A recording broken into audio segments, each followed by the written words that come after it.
Yes. Yeah, I saw that.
filming super slow go now in a visualised studio. They're not going to want to upset that, you know, just for the sake of a move, just for it's trying to test it. So I reckon like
on Wednesday, so right in the deep end. I heard you had a nice send off on Friday as well.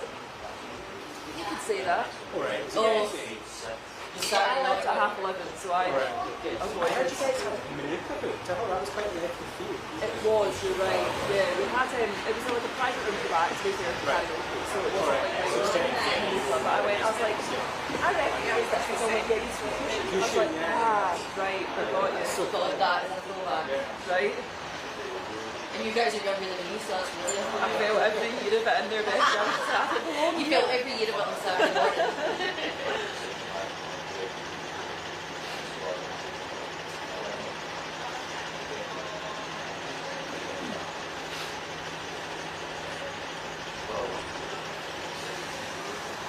Ready for my close-up, Mr. DeMille?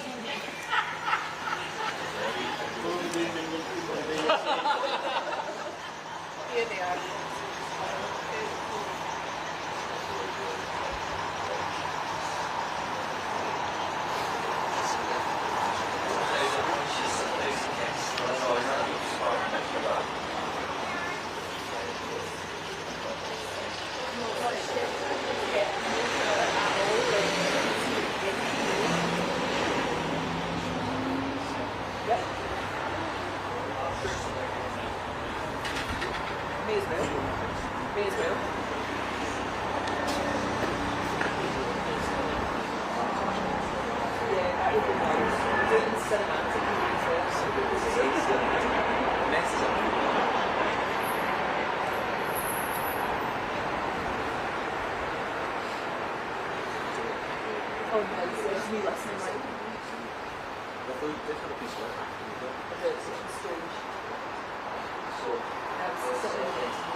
No idea, yeah.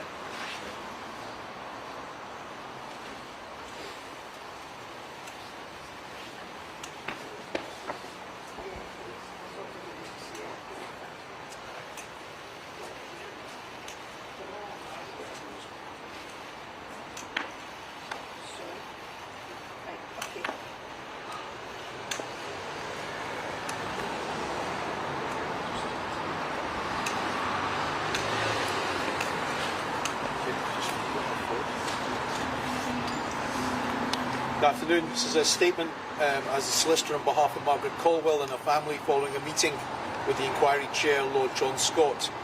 Margaret Caldwell, her grandson Stewart McGrory and brother Jim Coyle met with Lord Scott, chair of the Emma Caldwell inquiry this morning. The family welcomed the meeting and the empathy and the compassion with which Lord Scott treated them today. That is the very minimum the Caldwell family are entitled to expect. Lord Scott stated, although the Emma's family are co-participants, they will be key participants in this public inquiry. Emma's 47th birthday was on Saturday.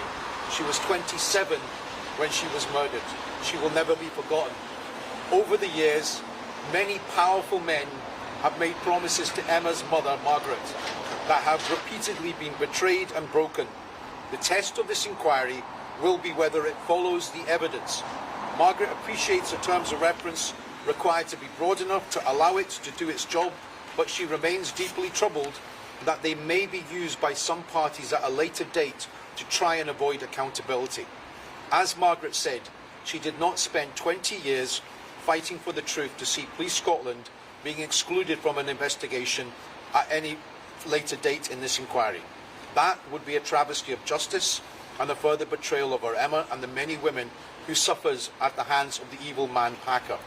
The reference to Strathclyde Police and the terms of reference may be interpreted by some to mean that the inquiry can only deal with the police force up until then, but not beyond when it became Police Scotland. Strathclyde Police ceased to exist on the 1st of April 2013 when it merged into a single national service as Police Scotland. If this inquiry is to pursue the truth, then it must look not only at Strathclyde Police but what happened when Police Scotland took over responsibility. Sir Stephen House was Chief Constable of Strathclyde Police from 2007 and then Chief Constable of Police Scotland when it was established in 2013. Many women, the survivors, suffered unimaginable pain and fear at the hands of Iain Packer. Had the police and Crown done their job properly, he would have been arrested in 2008. That was confirmed to the family by the present Lord Advocate Dorothy Bain, and he would not have been left free to rape and to terrorise until his arrest in February 2022. Margaret has said, and she has heard much lip service paid to this inquiry, but there must be no attempt by the Chief Constable, by Police Scotland and Crown Office to shut down the evidence or lines of inquiry at this inquiry. It is important to Margaret and Packer's many survivors, as well as the honest police officers whose lives were destroyed, for this inquiry to begin as soon as possible. That's the end of the statement. Any questions?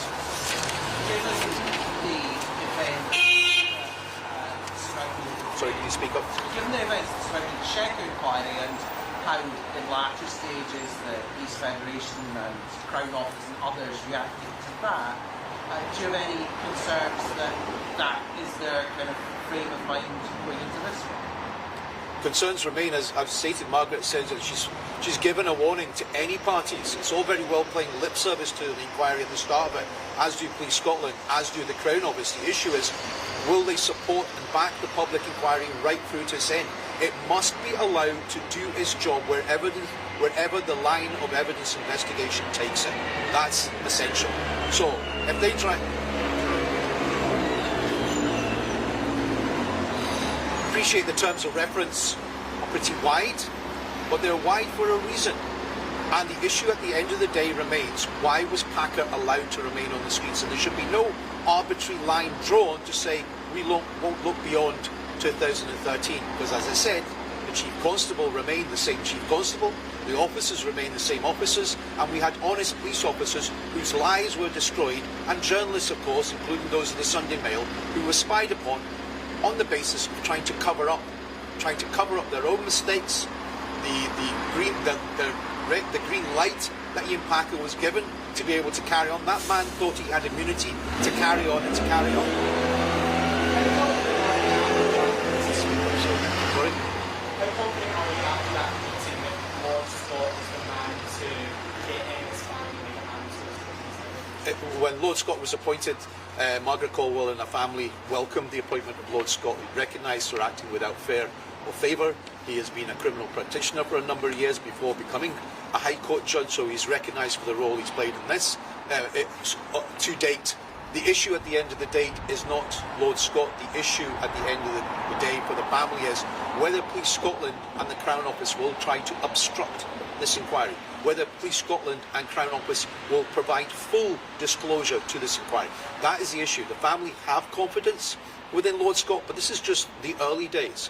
The question is, for the co-participants, other co-participants, what will they do?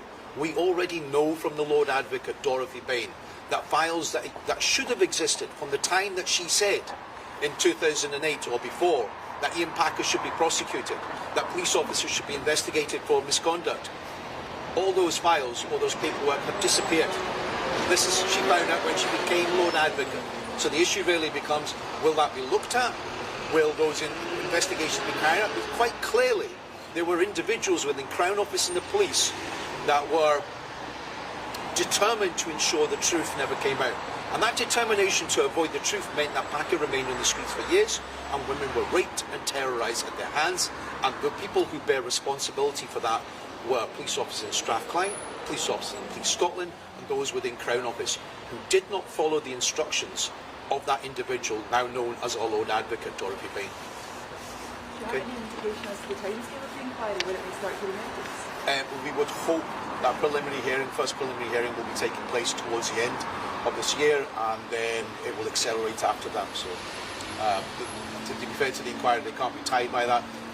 As I keep saying, it's very dependent on Crown Office and the police and the provision of documents and disclosure, and the process that takes place is it must be disclosed to the inquiry, and then they're required to go through that material, and then they're required to disclose it to the various co-participants. Do you have any indication as to the progress of getting outside police force to take on the investigation? That with the greatest of respect to the Solicitor General, has been absolutely farcical. The family has repeatedly said to the Solicitor General she is not going to be successful in getting an outside police force from England and Wales to carry out an investigation into Strathclyde Police or others. And she hasn't been to date. It's 2 years now, and still no word of it. We know from Police Scotland in private discussions with them, they told us this is not viable. We've repeatedly stated, park it, put it to the side, and the concern remains for the family that it may well be used as a means by the police to say, well, we can't really examine that in the public inquiry because that requires to be investigated. Everything should be on the table. If any criminality emerges during the public inquiry, then albeit allow Police Scotland to investigate, because after all, we're being told Police Scotland is a new institution, so why not let Police Scotland investigate? They need to do so, but only once this inquiry is finished, not whilst the inquiry is ongoing. Okay. Right. Thank you. Thank you, everyone. Thank you. Thank you.